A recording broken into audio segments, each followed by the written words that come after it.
Salut à tous les amis et bienvenue sur Carton Rouge TV, la chaîne des supporters de la SS.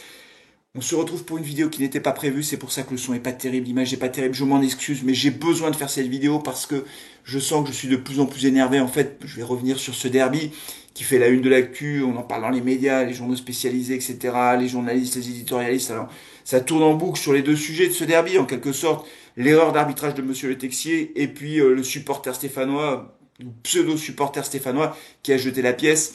Et finalement, je me rends compte que plus je m'éloigne du derby, en fait, plus je suis énervé. On avait fait le débrief à chaud avec les copains derrière le stade. J'ai refait un débrief à froid, et là c'est à froid. Et plus je suis froid, plus je suis énervé, en fait, contre le supporter. C'est un truc de dingue, en fait. Et je vais en parler. Et j'ai besoin aussi de savoir comment vous voyez les choses. Mais je vais en parler juste après avoir parlé de l'arbitrage. On va parler des deux sujets qui font polémique, en quelque sorte. À la fois ce jet de pièces sur l'arbitre et en même temps l'arbitrage de Monsieur Le Texier. Donc n'oubliez pas de vous abonner à la chaîne si ce n'est pas déjà fait. Et puis de liker la vidéo, ça fait toujours plaisir. On va commencer par l'arbitrage. Je refais pas l'histoire, vous connaissez le truc, 22e minute, Stassin met le pied sur la semelle, la malléole de Tolisso. Voilà, Le Texier, Monsieur Le Texier sort un carton rouge, il est à l'appeler à la VAR, il se réavise, il dit c'est pas un carton rouge, c'est un carton jaune parce que il a mis le pied sur la semelle. Bref, Tolisso sort sur blessure. Et Monsieur Le Texier fait une erreur d'arbitrage manifeste. On l'a dit, on le reconnaît.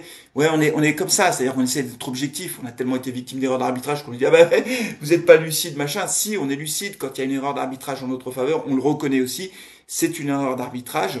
Voilà, Tolisso sort sur blessure et donc il y a une erreur manifeste d'arbitrage. Alors quand on regarde les images de la commission d'arbitre là ou les images de la VAR, on comprend que les mecs ils interprètent en disant ah mais il met le pied sur la semelle, enfin sur le pied du joueur et non pas sur la malléole ou la cheville et donc c'est pour ça que ça devient jaune. Oui, mais ça pour moi ça ne tient pas parce que moi je suis attaché à l'intégrité physique des joueurs et donc je pense que quand il y a un geste qui peut blesser un joueur, ça doit être rouge, a fortiori si le joueur est blessé, quand bien même il lui touche le bout du pied, le machin, le truc, j'en sais rien, mais si ça met en danger le joueur, c'est rouge, voilà. Et à l'inverse, quand on a des cartons rouges avec des 5 matchs de suspension, tout ça parce que t'as un mec qui met le bras comme ça sans blesser le joueur, je trouve ça fou en fait, je trouve ça excessif. Il n'y a pas volonté de blesser le joueur, il y a un acte peut-être d'anti-jeu à un moment donné, mais sortir le rouge comme ça et mettre 5 matchs de suspension et 2 avec sursis, on a vécu ça cette saison, hein. Ça me paraît dingue. Donc pour moi, l'intégrité physique des joueurs, c'est un élément déterminant dans la sanction et la décision de l'arbitre. Tolisso sort sur blessure, il doit y avoir rouge. On n'oublie pas non plus que Tolisso, quand il est arrivé sur le terrain et qu'il a découpé le moine, et là, Stassin, il fait pas exprès de le blesser, hein. Il veut jouer le ballon, il a un geste malheureux, il blesse Tolisso, donc ça doit être le rouge. Mais Tolisso, lui, il avait fracassé le moine pour lui casser la jambe, hein. On n'oublie pas non plus côté stéphanois. Alors ça n'enlève rien au fait que Stassin doit prendre le rouge. Mais pour tout ça, pour vous dire que le déterminant principal, à mon avis, d'une décision de rouge ou pas rouge, c'est est-ce que le joueur est blessé? Et donc, là, Tolisso est blessé, donc le rouge aurait dû être maintenu. Bon, donc c'est une erreur d'arbitrage. On en parle beaucoup, on parle que de ça d'ailleurs. C'est étrange d'ailleurs, parce que des décisions d'arbitre, depuis le début de saison, il y en a eu un paquet, hein. Et nous, on en a subi les conséquences, et plus d'une fois. Mais là, je sais pas, c'est le sujet qui revient en permanence, et donc, on parle beaucoup de ça. Monsieur Le Texier a fait une erreur d'arbitrage manifeste, et donc, c'est incontestable, et on le reconnaît bien volontiers. Juste un point quand même. Monsieur Le Texier est un mauvais arbitre, mais moi je le dis depuis longtemps. Alors j'étais très surpris quand il avait été désigné meilleur arbitre international du monde ou de je sais pas quoi. Il fait beaucoup d'erreurs, Monsieur Le Texier. On se souvient du coup de pied sur Donnarumma, comme ça. Il a la marque des crampons partout, même pas de carton. Il aurait dû avoir au moins un deuxième carton jaune, ça faisait rouge pour le Monégasque. Rien, jouer, il n'y a pas, non, c'est bon. Alors que là, il lui arrache la tête. Et moi, Monsieur Le Texier, que je ne connaissais pas avant de l'avoir découvert lors d'un Le Havre Saint-Étienne, un Saint-Étienne Le Havre de triste mémoire pour nous, il avait sorti 3 rouges. Il y en a un qui était mérité, c'était Étienne Green qui était sorti trop loin, qui avait touché le joueur. Ok, carton rouge parce que il était dernier défenseur, ce que vous voulez. Mais les deux autres, je crois qu'il y avait Giraudon, puis je sais plus, c'est pas Lobry ou je sais plus qui avait pris un rouge, mais pour des futilités. Et vas-y, je te sors les rouges. Et Monsieur Le Texier, je dis mais il fait preuve d'aucune psychologie cet arbitre. J'avais fait une vidéo sur lui, j'avais tout le mal que je pensais de ses décisions arbitrales. Et pour moi, c'était un mauvais arbitre. Déjà là, j'avais vu dans ses réactions, il faisait preuve d'autoritarisme. C'était dingue en fait. Tout le contraire de ce que doit être un arbitre. Et d'ailleurs, c'est une vidéo qui m'avait permis de battre mon record de vues, plus de 160 000 vues. Mais Monsieur Le Texier, pour moi, n'est pas un bon arbitre. Et il nous l'a montré encore là. Erreur d'arbitrage manifeste. Bon, voilà, je ferme la parenthèse, sachant que il faut respecter les arbitres, évidemment.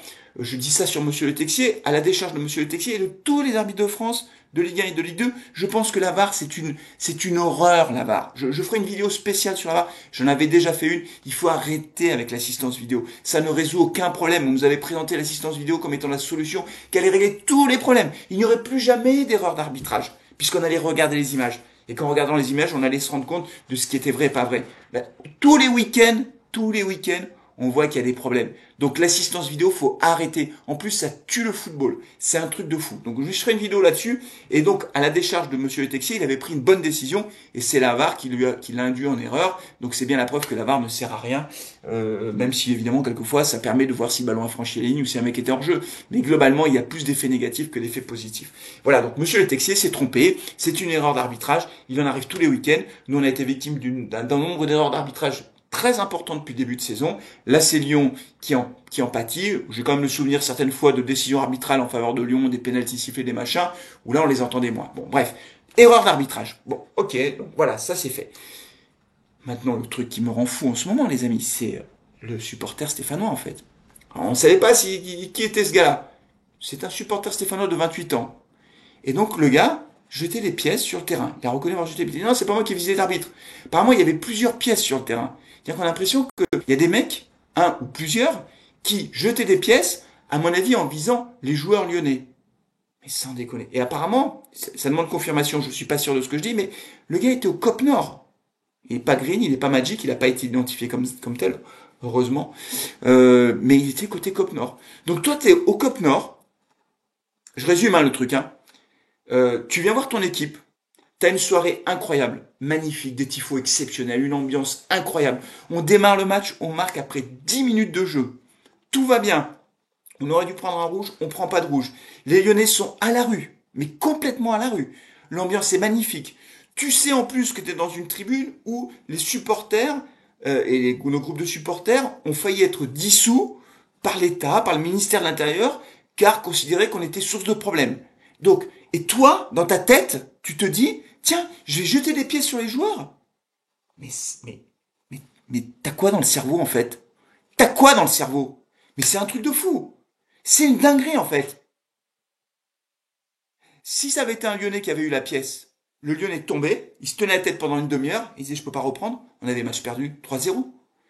Là, l'arbitre, au bout de 40 minutes, reprend le match, parce qu'il dit, je suis capable de reprendre le match.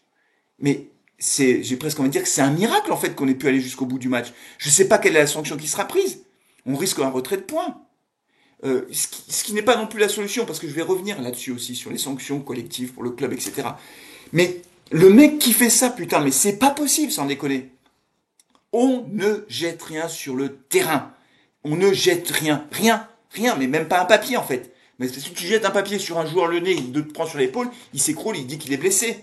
On ne jette rien sur l'aire de jeu. C'est pas possible, en fait. Parce que tu sais qu'on est sous surveillance, parce que tu sais que aujourd'hui il n'y a plus rien qui passe. Et je dis aujourd'hui parce que aujourd'hui les choses vont beaucoup mieux qu'avant.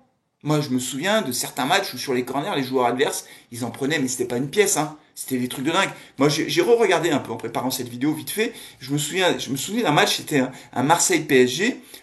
Neymar, il allait tirer les corners, il y avait les CRS qui étaient avec leur bouclier pour protéger Neymar pour pas qu'il prenne des projectiles. On n'en est plus là aujourd'hui. Heureusement.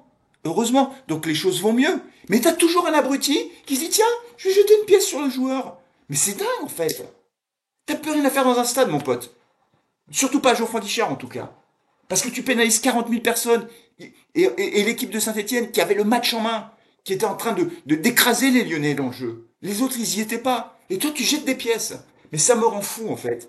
Et après, bien sûr, sur les plateaux de télé, oui, bien sûr, voilà, violence dans les stades, etc. T'as un mec qui fait ça, peut-être deux.